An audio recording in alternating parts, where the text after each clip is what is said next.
ഏതായാലും ഈ നമ്മുടെ മെസ്സിയെ കൊണ്ടുവരുന്ന തട്ടിപ്പ് പരിപാടിയെ ബന്ധപ്പെട്ട് വളരെ വിചിത്രമായ വാർത്തകളാണ് ഇപ്പോൾ പുറത്തു വന്നുകൊണ്ടിരിക്കുന്നത്. ഒരുപക്ഷെ നമ്മളാരും അറിയാത്ത ഒരുപാട് കാര്യങ്ങൾ ഇപ്പോൾ മാധ്യമങ്ങളിലൂടെ വാർത്തകൾ പുറത്തു വരുന്നുണ്ട്. അതിലൊന്ന് ഈ ആൻഡോ അഗസ്റ്റിനെ GST ഇൻ്റലിജൻസ് വിഭാഗം ചോദ്യം ചെയ്തു എന്നുള്ളതാണ്. കഴിഞ്ഞ 10 ദിവസം മുമ്പ് മറ്റാണത്. അത് കടുത്ത ആത്മവിശ്വാസത്തിൽ ഈ ചാനലിൽ വന്നിരുന്ന് തട്ടിവിടുന്ന അതേ ലാഘവത്തോടെയാണ് ഇദ്ദേഹം GST ഡിപ്പാർട്ട്മെൻറ്റിൻ്റെ മുമ്പിൽ ചെന്നത്. കാഞ്ഞങ്ങാട്ടാണ് വിളിപ്പിച്ചത്. ഒന്നാമത് ഇയാൾ എന്നതുപോലും പവർ ഓഫ് അറ്റോർണിയുമായിട്ടാണ്. വേറൊരാളാണ് ഈ എന്തോ ഒരു ജോസ്, ഇതിൻ്റെ ഈ ചാനലിൻ്റെ ഔദ്യോഗിക പദവി ഇരിക്കുന്നവർ മുഴുവൻ വേറെ ആരും അജ്ഞാതന്മാരാണ്. മെൽവിൻ ജോസോ അങ്ങനെ കണ്ട ഒരാളാണല്ലോ ഇതിൻ്റെ ശരിക്കുമുള്ള ആൾ, ശരിക്കുമുള്ള MD. അയാളുടെ പവർ ഓഫ് അറ്റോർണിയുമായിട്ട് ഇയാൾ ഡയറക്റ്റ് അവിടെ ഹാജരാകുന്നത്.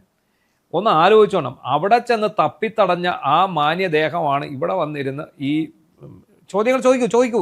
ഞാനിത് മുഴുവൻ മറുപടി പറയാമെന്ന് പറഞ്ഞ് അപ്പുറത്ത് മുട്ട ഇരുത്തിക്കൊണ്ട് മുട്ടയൊക്കെ എഴുതി കൊടുത്തവർ ചോദ്യം വെച്ച് ഇങ്ങോട്ട് കൊടുക്കും. ഇദ്ദേഹം അങ്ങ് തള്ളി മറിക്കുകയാണ്.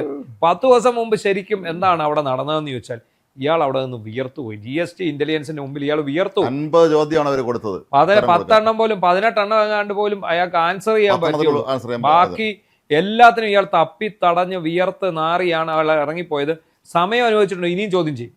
ഇനി ഇയാളെ ചോദ്യം ചെയ്യും. ഇയാൾ അങ്ങോട്ട് ചോദ്യം ചോദിച്ചപ്പോൾ അവർ കൃത്യമായിട്ട് ഇങ്ങനെ നിങ്ങൾ ചോദിച്ച പോലെയൊന്നും അല്ല, ഇതിന്റെ നിയമവശം ഇന്നതാണ് എന്ന് പറഞ്ഞ് അവർ കൃത്യമായിട്ട് കൊടുത്തു.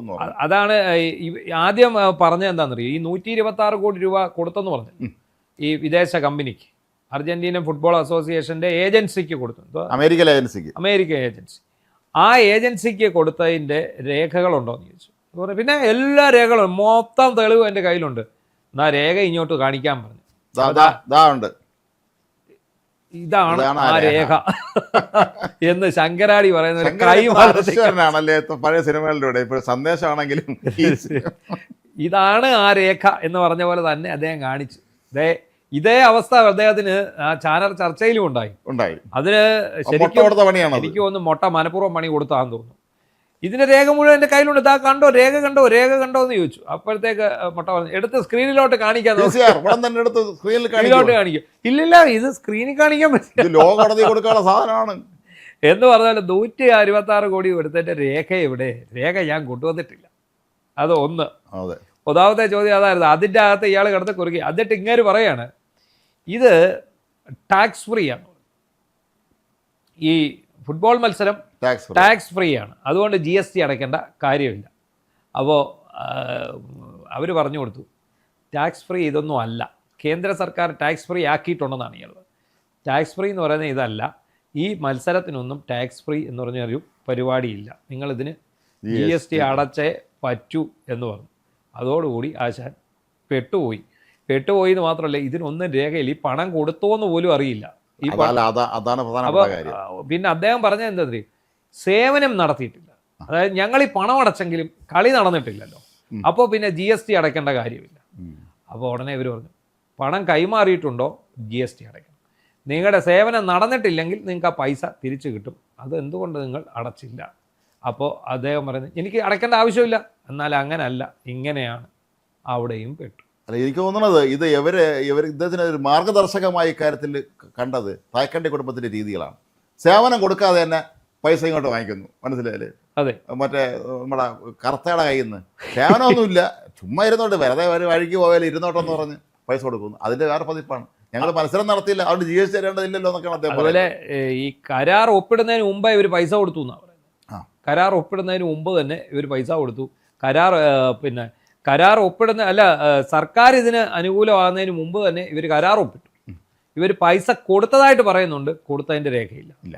അവിടെയാണ് പ്രശ്നം. ഇവർ പൈസ കൊടുത്തതായിട്ട് ഇവരെല്ലായിടത്തും പറയുന്നുണ്ട്, കൊടുത്തതിൻ്റെ രേഖ. ഇവരുടെ PR കണ്ട് നോക്കി ഒരു ഗോട്ടം കണ്ടെന്ന് പറഞ്ഞ ഏജൻസി ഉണ്ടല്ലോ കൊച്ചിയിൽ, അവരെ പിന്നെ അതിൻ്റെ പിന്നെ എന്താണ് സാരഥികൾ കഴിഞ്ഞ ദിവസം ചാനൽ മുമ്പ് സംസാരിക്കുന്നതാണ്. കൃത്യമായ ഉത്തരം അവർക്കുമില്ല. അവർക്കില്ലെന്ന് മാത്രമല്ല, അവർ പറഞ്ഞു ഞങ്ങൾ റിപ്പോർട്ടറുമായിട്ട് ഒരു ബന്ധമില്ല, പക്ഷേ ഇവരുടെ സെയിം അഡ്രസ്സില്ല ഈ ചാനൽ. രണ്ടൊരു അഡ്രസ്സ്, ഗോട്ടിനും ഈ റിപ്പോർട്ടർ ചാനലും ഒരേ അഡ്രസ്സ്. അവിടെയാണ് ഇവർ രണ്ട് കൂട്ടരും പ്രവർത്തിക്കുന്നത്. അപ്പോൾ ഒന്ന് ആലോചിച്ച് നോക്കണം, എന്ത് മനോഹരമായിട്ടാണ് ചാനലിൽ വന്നിരുന്ന് കള്ളത്തരം പറഞ്ഞു. ഇക്കണക്കിന് ED വിളിച്ചുകൊണ്ട് ചോദിച്ചാൽ അവസ്ഥ ആലോചിച്ച് നോക്കും. അതെ, ഇയാളുടെ വാഗ്ധോരണി കേട്ടാൽ കേൾക്കുന്നവർ അത് വിശ്വസിച്ചു പോകും. അയാൾ വന്നിരുന്ന് എന്തൊക്കെയാണോ തനിക്കറിയാൻ വയ്യാത്ത കാര്യങ്ങളെല്ലാം ഘോര അയാൾ അങ്ങ് പ്രസംഗിക്കുക. അങ്ങനല്ലേ ചോദിച്ചാൽ എന്താ കോൺഗ്രസിന് പാർലമെന്ററി പാർട്ടി, എന്താ കോൺഗ്രസ് പാർലമെന്ററി പാർട്ടി, കോൺഗ്രസിന്റെ എന്താണ് പാർലമെന്ററി, കോൺഗ്രസിന്റെ പാർലമെന്റ് എന്താ ഒരു മുസ്ലിം ലീഗിന് കോൺഗ്രസ് പാർലമെന്ററി, മുസ്ലിം ലീഗിന്റെ കോൺഗ്രസ് പാർലമെന്ററി പാർട്ടിയുണ്ട്, CPM-നുണ്ട്. അതെ, അപ്പൊ കൂടെ ഇരുന്ന ഒരു അവതാരക ചിരി അടക്കാൻ പാടുള്ളൂ നമ്മളെ കണ്ടത്. കൂടെ സാർ വിളിക്കുന്ന ഒരാൾ ചിരി കടിച്ചു പിടിക്കുന്നുണ്ട്. അതേ രീതിയിലാണ് ഇയാള് പിന്നെ സർവേയുടെ സമയത്ത് എക്സിറ്റ് പോൾ സർവേ വന്നപ്പോൾ എക്സിറ്റ് പോൾ സർവേ ഫലം മുഴുവൻ തെറ്റാണ്. കോൺഗ്രസിന് എത്ര സീറ്റ് കിട്ടുമെന്നാണ് നിങ്ങൾ പറയുന്നത്? എത്ര സീറ്റ് കിട്ടുമെന്നാണ് പറയുന്നത്? 50 സീറ്റിൽ കൂടുതൽ കോൺഗ്രസ് കിട്ടത്തില്ല. പിണറായി വിജയൻ 93 സീറ്റ് കിട്ടും. എന്തുകൊണ്ട് കിട്ടിക്കൂടാ? ഇത് ഇയാളങ്ങ് നിരത്തുക, ബാക്കിയുള്ളവർ മിണ്ടുന്നില്ല. അവസാനം ഇതെല്ലാം പോയി കഴിഞ്ഞപ്പോൾ ഒരു അനക്കമില്ല, ഒരു ഉളുപ്പും ഇല്ലാതെ പിറ്റേന്ന് വന്നിരുന്ന് വീണ്ടും തള്ളിക്കൊണ്ടിരിക്കും. അപ്പുറത്തിരിക്കുന്നവരെ ഇപ്പൊ ഇരിക്കുന്ന സഹോദരിമാരൊക്കെ ഇരുന്ന് ആകാം ഓഹോ ആണോ എന്നൊക്കെ പറയുന്നുള്ളൂ. കാര്യം അവരാരും കൂടുതൽ ഇപ്പോൾ സംസാരിക്കുന്നില്ല. ആംഗ്യ ഭാഷയാണ് ഇപ്പോൾ കൂടുതൽ സംസാരിക്കുന്നത്. ഇവരൊക്കെ പെട്ട് കിടക്കുകയാണ്. കാരണം ഇവർ വലിയ തുക ശമ്പളം വാഗ്ദാനം ചെയ്തതിനെ തുടർന്ന് വന്ന് കയറി കൊടുത്തതാണ്. പൈസ അത്രയും കിട്ടിക്കോട്ടെ, 10 മാസമെങ്കിൽ 10 മാസം, 10 ലക്ഷം രൂപ വെച്ചൊരു മാസം കിട്ടിയാലും കുഴപ്പമില്ല, എനിക്ക് ജീവിക്കാനുള്ള പൈസ ആയാലോ എന്നുള്ള കണക്കുകൂട്ടലിൽ വന്നവരാണ്. എന്ത് ചെയ്യാൻ പറ്റും? ഈ എല്ലാ മാധ്യമപ്രവർത്തകരിലെ ധാർമ്മികത എന്ന് പറയുമ്പോൾ അതിനൊരു പണം മാത്രം വെച്ച് നോക്കരുത്. അത് ഏത് തട്ടിപ്പുകാരൻ്റെയും മാധ്യമത്തിനകത്ത് പോയിട്ട് ജോലി ചെയ്തിട്ട് പണം ഉണ്ടാക്കി കിട്ടിയാൽ മതി എന്ന് കരുതി പോയി മൊട്ടയെ പിന്നെ എല്ലാവരും എഴുതി തള്ളി. അയാൾ മിടുക്കനായ ഒരു ജേർണലിസ്റ്റാണ്, ഇപ്പോഴും അതെ, എപ്പോഴും അതെ. അയാൾ നമുക്കറിയാം, ജേർണലിസ്റ്റ് എന്ന് പറഞ്ഞാൽ അങ്ങേര് നല്ല വിദ്യാഭ്യാസം ഉള്ളവനാണ്. പക്ഷേ വിഡ്ഢിത്തം മാത്രമേ ഇവന്മാരുടെ കൂടെ കൂടി ആൻഡോയുടെ കാറ്റടിച്ചാകിക്കും. വിഡ്ഢിത്തം മാത്രമേ പറയത്തുള്ളൂ. ആൻഡോ വാ തുറന്നാൽ വിഡ്ഢിത്തം മാത്രമേ പറയത്തുള്ളൂ. കൗബോയ് ഡ്രസ്സൊക്കെ അണിഞ്ഞ് സംഗതി കൊള്ളാം, വേഷം കെട്ടെല്ലാം കൊള്ളാം, പക്ഷെ വേഷം കെട്ടൽ ദോഷം ചെയ്യും എന്ന് പറഞ്ഞതുപോലെയാണ് കാര്യങ്ങൾ നീങ്ങിയിരിക്കുന്നത്. അപ്പോൾ എന്താണെങ്കിലും ഇദ്ദേഹത്തെ വിളിച്ച് ഇന്റലിജൻസ് ചോദ്യം ചെയ്തു. ഇന്റലിജൻസ് ചോദ്യം ചെയ്തപ്പോൾ ഇയാൾ അവസാനം പറഞ്ഞെന്ന് തോന്നി, ഇതൊന്നും എനിക്കറിയത്തില്ല, ഇതെല്ലാം സർക്കാരാണ്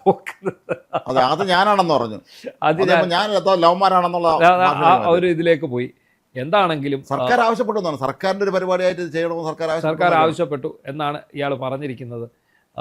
ഇന്റലിജൻസ് GST ഇന്റലിജൻസിന് മുന്നിൽ വെളുത്ത് വിയർത്ത് കുളിച്ച് ഇറങ്ങിപ്പോകുന്ന ആ മാന്യദേഹമാണ് മിനിഞ്ഞാന്നാണെന്ന് തോന്നുന്നു, അതിന് മുമ്പത്തെ ദിവസമാണോ ചാനലിൽ വന്നിരുന്ന് തൻ്റെ എല്ലാ സുതാര്യമാണെന്ന് പറഞ്ഞിരിക്കുന്നത്. അതിനൊപ്പം തന്നെ ഇവരൊരു തിയറി അടിച്ചു വിട്ടിട്ടുണ്ട്. ഒരു തിയറി ഉണ്ട് ഇവർ. എന്താണെന്നറിയോ? സർക്കാരിന് 5 പൈസ നഷ്ടമില്ല, പിന്നെന്താണ് പ്രശ്നം? അത്രേ ഉള്ളൂ. അപ്പോൾ ഈ നമ്മുടെ അന്നത്തെ കായിക മന്ത്രിക്ക് വിദേശത്ത് അയാളെ സിംഗിളേക്ക് കൂടെ ഇപ്പം പൈസ കൊടുത്താര്? പിന്നെ നമ്മൾ സ്റ്റേഡിയം എഴുതി കൊടുത്തത് എന്തിന്? സ്റ്റേഡിയം എഴുതി കൊടുത്തിട്ടല്ലേ അതിന്റെ ഗേറ്റ് എല്ലാം കൂടെ പൊളിഞ്ഞ് താഴെ വീണേ. മരം കണ്ടു കഴിഞ്ഞാൽ പിന്നെ അവർക്ക് സഹിക്കാൻ പറ്റില്ല, മരത്തിന് ഒഴിമട്ടികളാണ്. ഇവര് ആർക്ക് എന്തിനാണ് ഈ പണം കൈമാറിയത്? അർജന്റീനക്കാർക്ക് കൃത്യസമയത്ത് പൈസ കിട്ടാത്തതിനാണ് അവർ നഷ്ടപരിഹാരം ആവശ്യപ്പെട്ട് ഇങ്ങോട്ട് പിന്നെ ലെറ്റർ അയച്ചത്. അന്നേരമാണ് ഇവിടുന്ന് സർക്കാർ അങ്ങോട്ട് എംബസിയെ ബന്ധപ്പെട്ട് ഈ നഷ്ടപരിഹാരം ഒഴിവാക്കണം. അമേരിക്കയിലെ കമ്പനിക്ക് പൈസ അയച്ച സമയത്ത് തന്നെയാണോ കാരണഭൂതം ചികിത്സയ്ക്കായിട്ട് അമേരിക്ക പോയെന്നുള്ള കാര്യം കൂടെ അന്വേഷിക്കേണ്ടി വരും.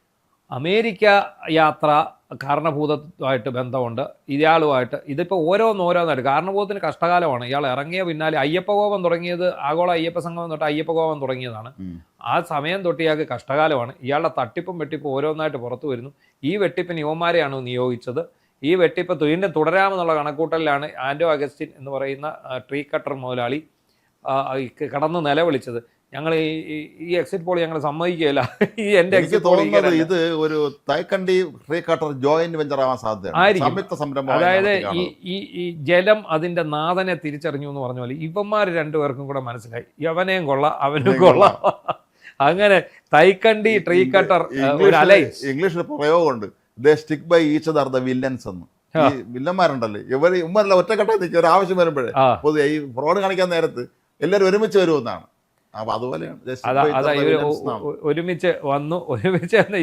ഇവര് തമ്മിലുള്ള ഈ വാങ്ങലുകൾ, അന്തർധാര, ആ അന്തർധാരയുടെ പുറത്താണ് ഇപ്പോൾ ഇത് ഉണ്ടായിരിക്കുന്നത്. എന്താണെങ്കിലും ഒരു കാര്യം ഉറപ്പായി, ഈ ആൻഡോ അഗസ്റ്റിൻ കള്ളം പറയാനും ഭക്ഷണം കഴിക്കാനും മാത്രമാണ് വാ തുറക്കുന്നത്. തട്ടിപ്പിൻ്റെ ഉസ്താദാണ് അയാൾ തട്ടിച്ചത് ഒന്നുകിൽ പിണറായി വിജയൻ കൂടിയുള്ള തട്ടിപ്പ്, അല്ലെങ്കിൽ ഇയാൾ പിണറായി വിജയനെ അടക്കം പറ്റിച്ചു എന്ന് തന്നെയാണ് നമുക്ക് സംശയമുള്ളത്. മൊത്തം പിണറായി കൊണ്ടുപോയിട്ട് ഈ പാവപ്പെട്ടവന്റെ തലയ്ക്ക് വെച്ചു കൊടുത്താണോ സംശയം. അങ്ങനെയും സംഭവിക്കാം. കാരണം തട്ടിപ്പുകളുടെ ഈ ദേവദൂതൻ സിനിമയ്ക്കകത്ത് പറയുന്നതിന് മെലഡികളുടെ രാജാവാണെന്നൊക്കെ പറഞ്ഞതുപോലെ ഇവൻ തട്ടിപ്പുകളുടെ രാജാവാണ്. അവനെ ചക്രവർത്തിയാണ്, രാജാവെന്ന് നമുക്ക് വിശേഷിപ്പിക്കാൻ പറ്റത്തില്ല. 19 തട്ടിപ്പ് കേസിലെ പ്രതിയാണ്. കുനിഞ്ഞു നിന്ന കുമാരനാശനെ അടിച്ചുകൊണ്ട് പോകുന്ന ടീമാണ്.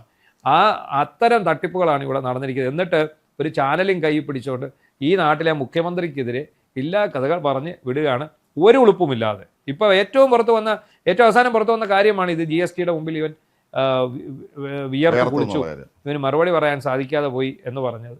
എന്താണെങ്കിലും ഈ ഒരു കള്ള പരീക്ഷകൾക്ക് ഉടൻ തന്നെ ജയിൽ ഉറപ്പാകട്ടെ എന്ന് നമുക്ക് വിശ്വസിക്കാം.